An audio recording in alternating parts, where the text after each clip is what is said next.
點樣 prepare 一隻有殼蝦呢？有頭有殼蝦呢？嗱，呢成隻蝦呢，佢係咁嘅樣啦，係咪？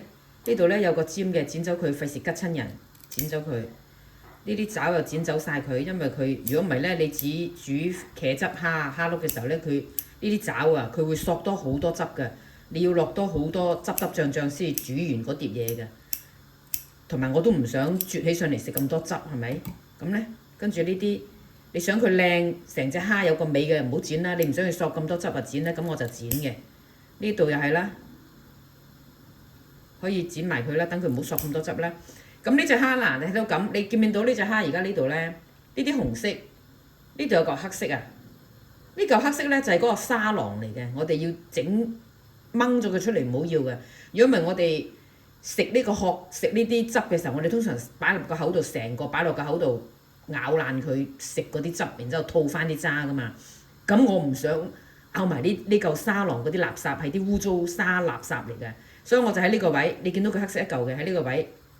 剪一刀，剪一刀，剪開佢，反起佢，挑咗佢出嚟。呢嚿啊，呢嚿乜嘢？挑咗佢出嚟，攞咗佢。嗱，呢咁咪攞咗出嚟咯。係一個污糟沙嚟嘅，唔好愛劈佢。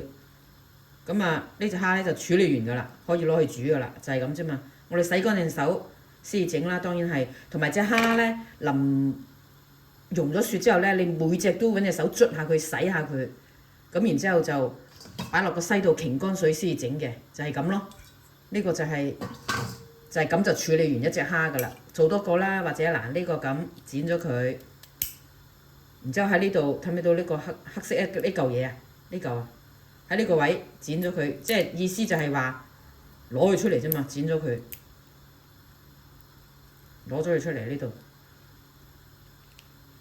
挑咗佢。呢個唔係好污糟喎呢個，但係你係好明顯見到佢有一嚿好似啲軟骨軟殼啲咁嘅嘢，入邊呢好多時就係裝住啲污糟嘢嘅。呢嚿冇裝到，唔知點解，我都唔知呢嚿咩嚟嘅。總之呢，呢嚿嘢就係要掹走佢，唔好食嘅啦。咁劈佢啦，剪咗佢。即係嗰嚿係污糟嘢嚟嘅，總之就搣走佢唔好食。然之後咧，呢啲鬚咪係咁剪晒佢咯。哎呀，大力咗，搞到啲膏擠晒落我隻手度添，嘥咗咯。所以唔好咁大力啊，係咁啦，就係咁啫嘛。咁啊 ready 攞去煮噶啦，拜拜。